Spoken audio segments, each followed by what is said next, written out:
Greetings, friends and followers. This is Nurses Talking. I am Dale Garci. As always, if you like what you see and hear, subscribe. Leave us a comment. Let us know what you think. Here on Nurses Talking, we speak to nurses anywhere in the world and at any stage in their nursing journey. And today, I am overjoyed to welcome Dr. Beth Sanford out of North Dakota, USA.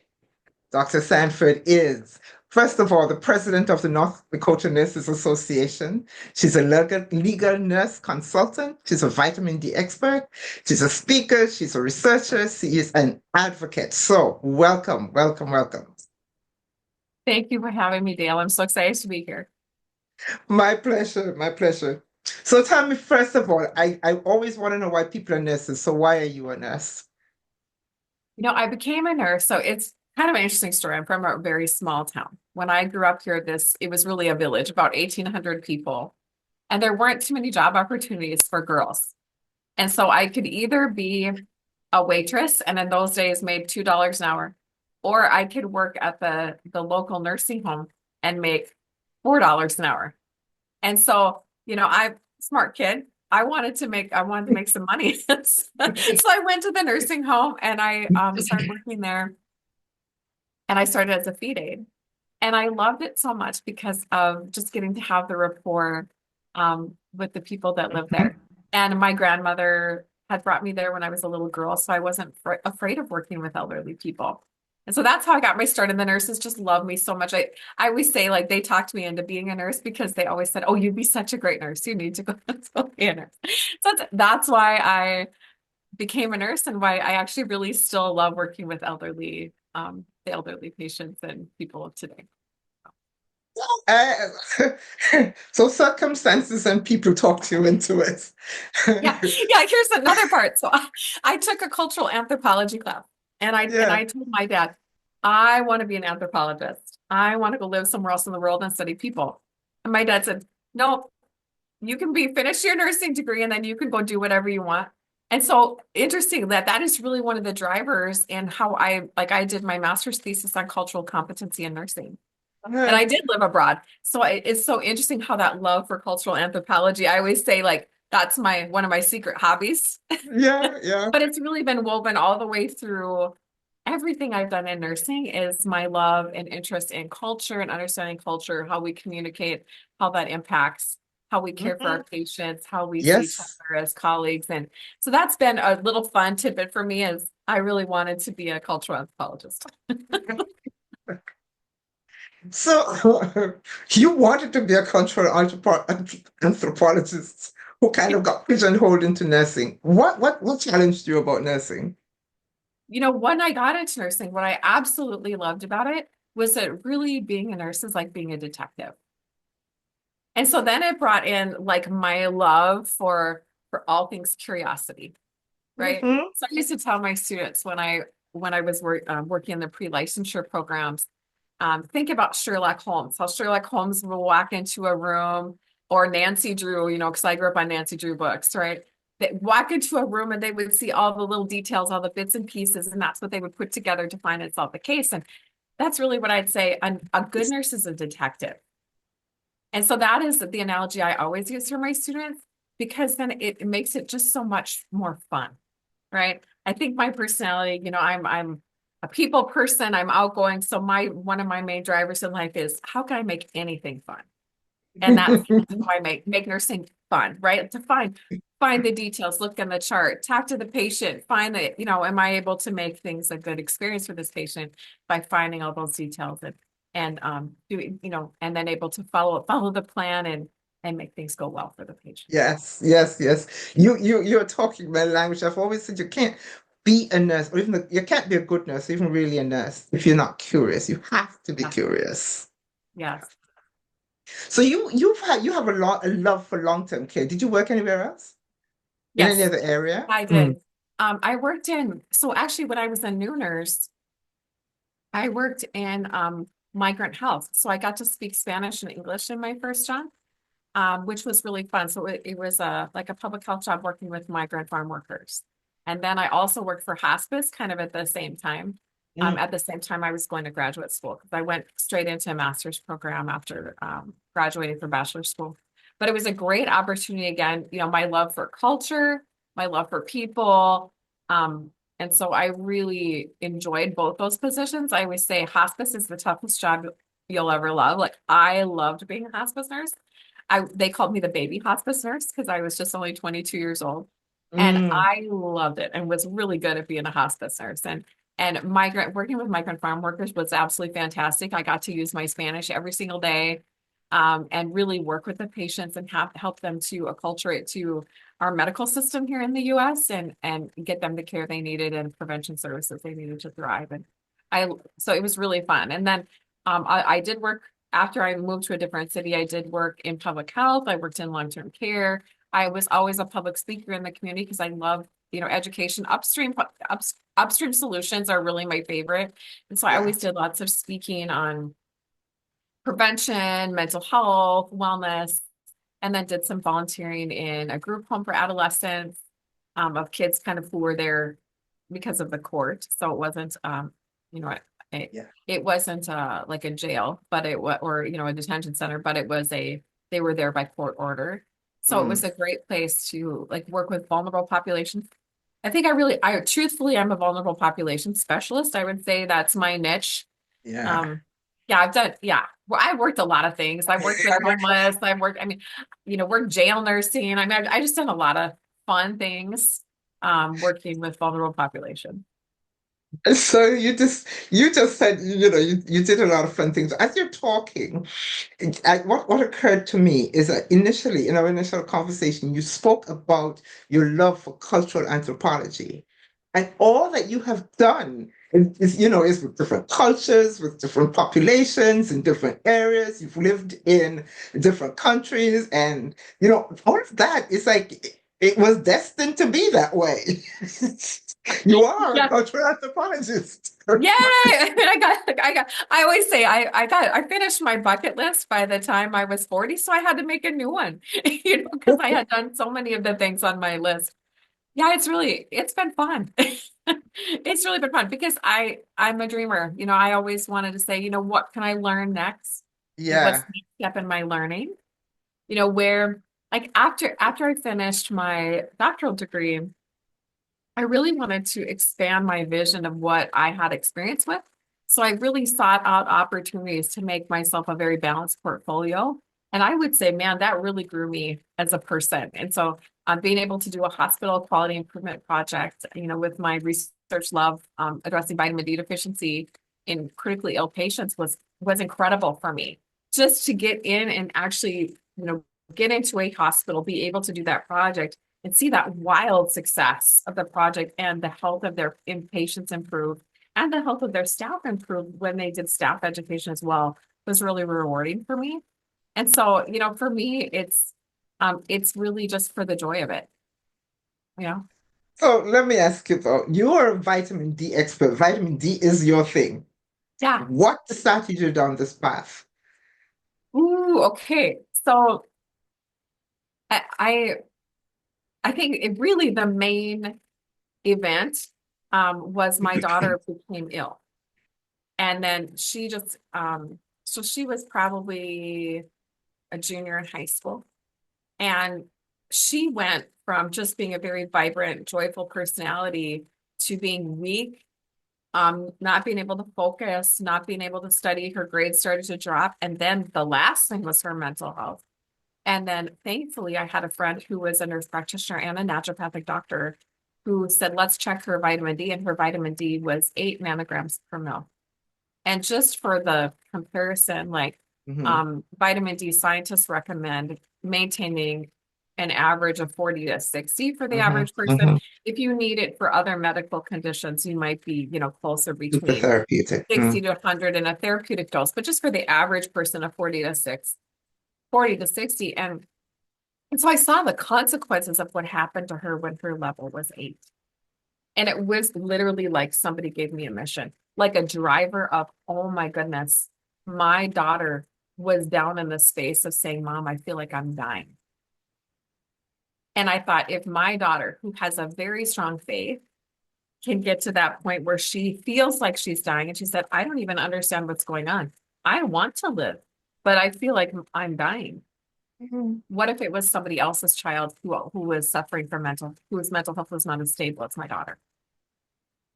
And to watch her grades drop, to see her focus drop. This is everything, as a parent that what you think that your child was severely depressed and my child was not depressed. She had low vitamins. And to see those symptoms be so similar was shocking to me. And then I started to think about, wait a minute now.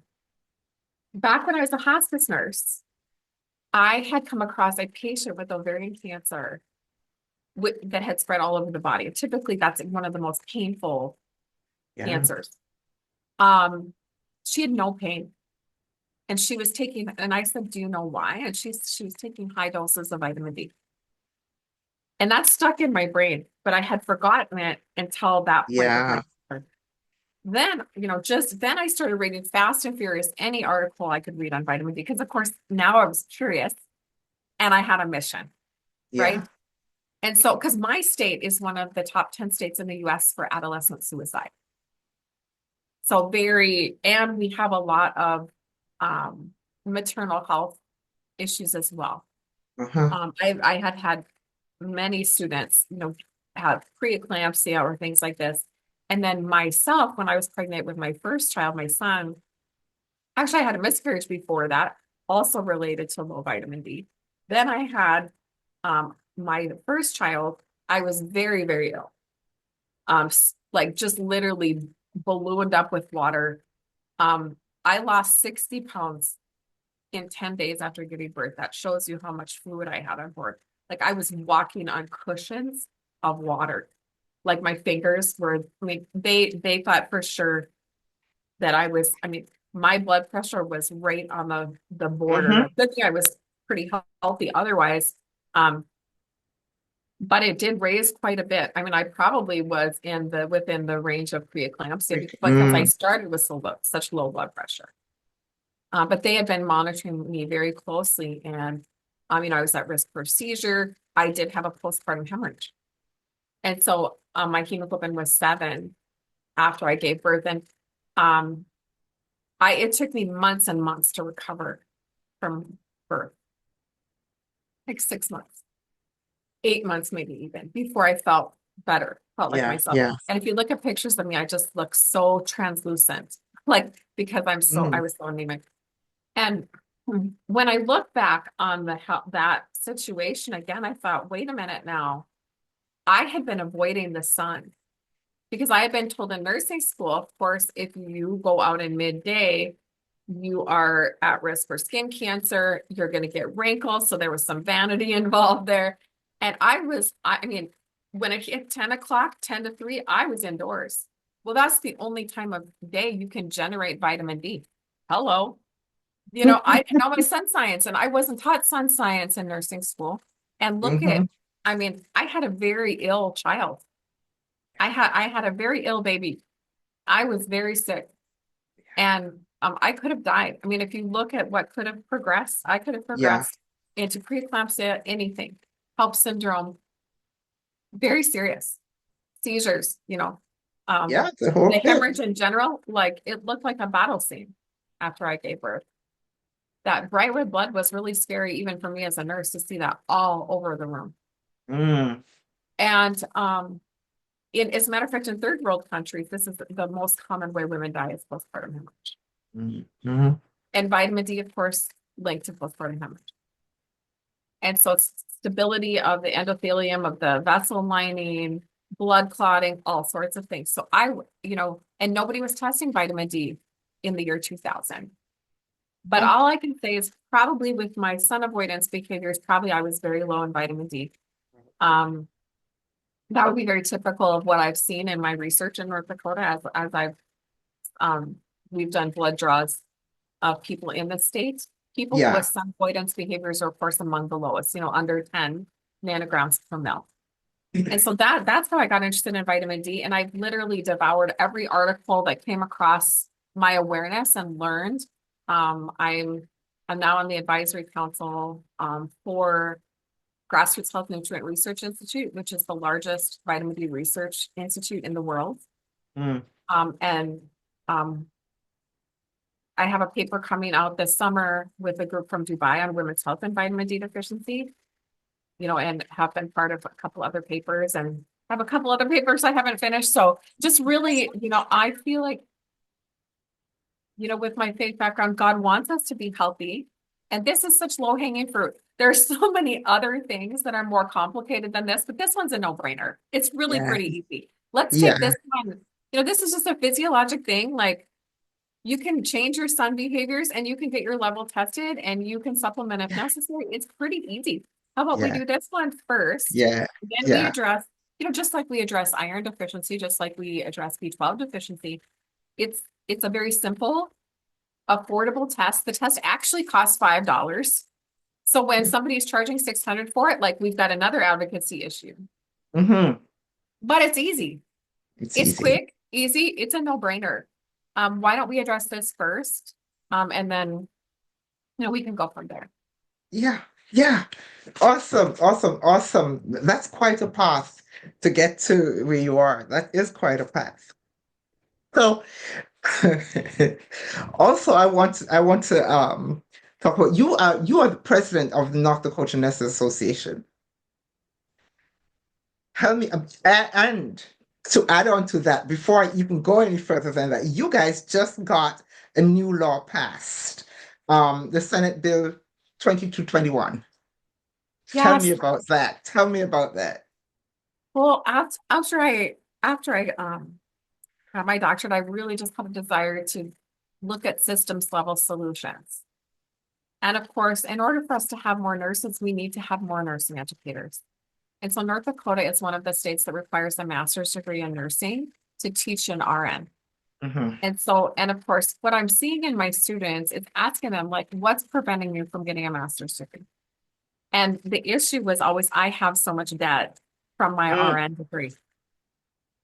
And so really, this was the only solution. And so we were able to gather the stakeholders to um, add a master's degree in nursing to an already existing tuition scholarship and loan reimbursement program that our state has. It's called North Dakota Career Builders. And so that program will work with companies or work with universities to reduce the tuition hmm. or work with the companies for the loan replacement and the repayment, and the state will match what the company puts in then for a certain amount of time of service. And we put another piece in there as well, is that the nurse would teach clinical for a school. Ha. And so it's really because we're always short clinical instructors, like Yeah. painfully short clinical instructors in North Dakota. Yes. So this is a great way for nurses to give back to the profession by teaching clinical, but also to obtain this master's degree. And if, let's say, you had a master's degree and you were still paying on it, it includes you too. So you could go teach clinical and you could work with your employer or with Yeah. another organization to get that matching piece. It's really, and now we are one of the few states that has this reimbursement program for master's degree in nursing. So I always say in the world, you want a master's degree, come to North Dakota. Whoop, all you have to do is be a state resident and you can choose one of our universities to get your master's degree, or you can choose a different university to get your master's degree, and you can search for those clinical opportunities to teach clinical, and if you work, Awesome. it'll end up to be it ends up to be paid back. I mean, like a ridiculous amount, like $25,000. I can't remember offhand, sorry, but yeah, and then so I would say, if you want to be a nurse and you want to have an opportunity for your child to get a free college education, we have 3 counties out in Western North Dakota, because of oil money, that will Ah, completely pay for a 2-year college for your child who graduates from high school there. So, come to Western North Dakota, man, this is where it's at. You can get your master's degree in nursing. You can get your kids college education, and there's so many job opportunities out here. I mean, whatever you want to do, there's work out here. So So I am going to label you the ambassador for North Dakota. I love it. I always say, North Dakota is a great place to live. Like we really need to make this not a secret anymore. It's so good. I always say, come and find your heart in North Dakota. Like there's room to breathe here and you have Mhm. more time in the day, right? Like I do. I mean, I lived in a city of 7 million in Asia. I lived in a large urban city and now I moved back home to a rural community and there's I literally have more hours in my day to enjoy my life now. And Yeah, I love it. I love it. I that shows, that shows. So I have a couple more questions. One of them is, we're talking a lot about a lot of dis-ease within the nursing profession. What do you think you want to see change? If I could do anything I want, Hmm. I would really like to have a conversation with the CEOs and the chief financial officers of facilities and look at what you're paying your nurses, Hmm. um, how you're staffing. Because I just told you this very, utopian idea of we want nurses to be detectives. Hmm. But when nurses are running and taking care of so many patients that are so much more complicated than they were than when I was a student, Yep. how can we expect them to provide that level of detail? Yeah. And the thing is that I've thought about this a lot. Nurses are liable for what they do. Yeah. And we saw by this case of this woman being prosecuted Hmm. um, and now working as a legal nurse consultant, I see the errors that the nurses have done that are easy. Hmm. And I think like when I'm doing these, sometimes I'm like that was so easy. Or sometimes people are at the point where they're at moral disengagement because Yeah. and what we want are up the stream solutions so that people aren't getting there. Um, and we can, interventional programs or programs after the fact are great, like for people who already have a drug addiction problem, because we know nurses have Hmm. higher Hmm. alcohol and drug addiction, else probably other addictions as well. I mean, if Yeah. you, I don't know if they've studied gambling, but it's kind of an addiction area. Nurses have food addiction, Yeah. nurses have other types of addictions. Yeah. And those are post programs, they're downstream solutions. As a prevention specialist, I'm always thinking upstream, you Yeah. know? So where does it start in nursing school? Where does it start for us having a voice and teaching our students how to have that voice and how to articulate our voice so that we're not coming across as hostile? Hmm. How can we be an advocate for ourselves and our profession? And that's why I think nursing professionalism and higher education is so important because it puts us in the realm of being scholars, Hmm. which I think is important um, for articulating what's going on in our profession. Um, but I think it's really, in the end, I think really coming to the table and having nurses at the table in those places where we're having those conversations about what makes healthcare facilities run. I love nurses getting MBAs.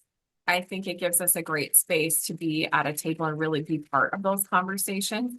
Hmm. If I were in a university, I would create a dual DNP executive MBA. Hmm. I would do that because I Hmm. think getting that nurses in those spaces to have that conversation is really Yes. part of the solution. Hmm. At the end of the day, it's about interdisciplinary communication and collaboration to really truly solve the issues. And at some point, I think the root sometimes is greed. It's Yeah, it profit is. over people. And I Hmm. think many ancient cultures and religions warn about greed. And I think Yes. that we are seeing the results of greed in the United States in Yeah. particular. Yeah. And I Yeah. think that we are seeing the consequences of that. And I think that there's an opportunity for people in the space of leaders to rise up and say, we need something different. Yeah. Um, and it doesn't mean that people can't make money. I think that people always think that's an anti-capitalism statement. It's not, Yeah. I believe in capitalism and competition because that's how you make systems great. I Hmm. after living in a country with universal health care that wasn't run well, Mm. I definitely see the negatives of that as well. But I think it's Mm. just generally being able, and I think to be able to come to the table with honesty and not feel like you're going to get death threats for saying this, right? But I think Yep. that's really the truth. Yeah. Because we need to come to the table. We need systems level solutions, and I think nurses we're in your hospitals, we're your largest staff pool. We have to Yeah. be at the table for these conversations. Yeah, yeah, yeah. And I ask that question of every single person that I speak to, just because I think that every nurse, every nurse has something about nursing that they would like to see change. And I think we all need to articulate or even think about what it is we would like to see change. And maybe if we say what we would like to see change, even if at the time we don't have a solution or how to go about changing it, if we can speak it, we can start moving that ball. Oh, I Somewhere. got another one too. So I'm really very passionate about nurses not eating their young. And of Hmm. course, we have some pretty outstanding leaders talking about this in the United States right now. I'm not Yes. familiar with what's going on around the world in other places, but I'm familiar with what's going on here. And the reason I think that's so powerful is because from the beginning of being a nursing educator, I've said how we treat our students rolls over into To help. Yeah. yeah, and faculty. Okay, if faculty don't deal with their issues of how they were treated, then they're going to pass on to their Yeah. students. We're going to pass on to their patients, who are then going to impact their culture at their Hmm. organization, then impact patient outcomes. Yeah. And so we have to choose to stop that. We have to choose to stop Absolutely. that cycle. And Absolutely. like Gene Watson said, we are the light in the institutional darkness. Hmm. And um, we have to choose differently. I always said if my students are in fight or flight when they're in my presence, how are they going to learn anything? And so my Indeed. goal was always to help my students to be calm in my presence, that when they saw me, they felt calm I felt calm. because then they would Yes. learn. And I used to be an NCLEX success faculty, and there was an incredible success in those cohorts because my goal was to make them calm so they could learn. Yeah. And And that that's they can important. retain what they're learning and get them out of fight or flight because nursing school like whips you into fight or flight, right? Yeah. And Yeah. and then to leverage things like nutritional health, like to leverage things like vitamin D, like Yeah. magnesium, like B vitamins, omegas, all the things that support cognition. Yeah. Uh, and we had great success with that. But I think helping to, engage the parasympathetic and help people to be calm so that they can learn is imperative. And I feel like that should be the standard. I want people to be joyful and calm in my presence. Like I don't want people to be anxious and fearful. And that's how do we expect a nurse who's been trained that way?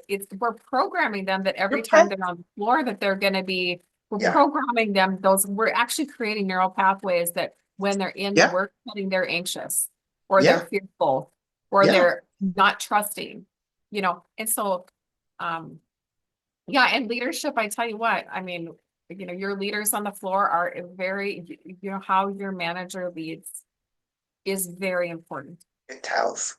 It really makes all the difference in the world. And so we need to do a lot of professional development and Hmm. um, Yeah. mentoring. Mentoring is Yeah. so important. I've got some great mentors. Everybody needs great mentors. Everybody. Everybody. Yeah. Yeah. Yeah. Oh, we could Absolutely. talk about this Absolutely. all day long, but that's a few of my my thoughts. And every nurse needs to be taking vitamin D because it'll help their cognition to be functioning at the top, versus the bottom level, right? I always say there's a really great article from a French researcher named Anne Heiler, and Mm. then Dr. Hollick and Dr. Grant, two of the world's most famous vitamin D scientists, comparing Mm. vitamin D deficiency um, to the Game of Thrones. So the people that live Mm. on the other side of the wall versus Yeah. the sun. And the people on the other side of the wall are slow, their cognition No. is slow, Hmm. their movements are slow. And they use that as an analogy to talk about the consequences of vitamin D deficiency. And so often when I give talks to healthcare professional organizations about increasing your staff's kind of work productivity, you need to look at things like vitamin D because it gets all the cylinders firing, Everything. right? Yes. And gets all the cylinders firing, and it actually makes people have faster reaction time. So, wow, I guess I always tell my students, if you're going to be an ER nurse, man, if I come in, I'm going to literally open one eye and be like, how's your vitamin D level before you push that med? Because I want to make sure you're doing it right. And they always laugh. I'm like, you think I'm joking? I am not joking. I'm so serious. So this is something that, like I said, we're gathering this data on nurses that we've collected in the state, and we're going to be, doing some presentations on that from the North Dakota Vitamin D Project. So it's really so important. Awesome, awesome, awesome, Beth. Awesome. I am so the time has gone and I just that. But thank you so much for doing this. Thank you. Any last words you'd like to leave us with? Oh, yes, just one last thing. Say, as nurses, I feel like, we are called to do justly and to love mercy. Yes. Yeah, and this is one of the greatest things that we can do as a nurse is really we are the ones caring for the patient and to put those patients first. And sometimes our fellow nurses are the patient. Mm. Sometimes our community is the patient. But to really focus on that, the two arms of do justice and love mercy. Have mercy. Yeah. Yes, yes. That's my wish. And on that note, thank you so, so very, very much for this really, really great conversation. Thank you, Beth. Thank you.